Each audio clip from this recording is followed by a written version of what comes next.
white to move. Both sides have a queen, but the position will simplify into a pawn endgame. The puzzle teaches a critical decision. When you have two passed pawns, which one do you promote? The answer is not always the closer pawn. Step 1. White forces a queen trade with qf3+. After the trade, it becomes a pure pawn endgame.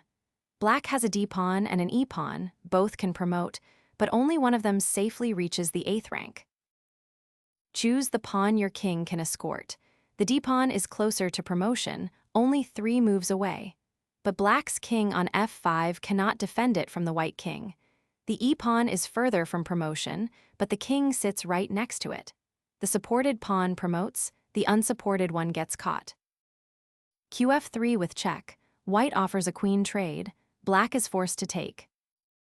qxf3 with check. Black takes, but the queen is itself end prize to the white king. kxf3. Queens are off. Now it is a pure pawn endgame. Black's turn and the critical decision, d, pawn or e-pawn. e5. Black plays the e-pawn, not the d-pawn. Why? The e-pawn is escorted by the king on f5. As the e-pawn marches down the board, the king walks alongside protecting it. The d-pawn would queen faster, but the white king would catch it because black's king cannot escort it from the kingside. a5. White races his own a pawn.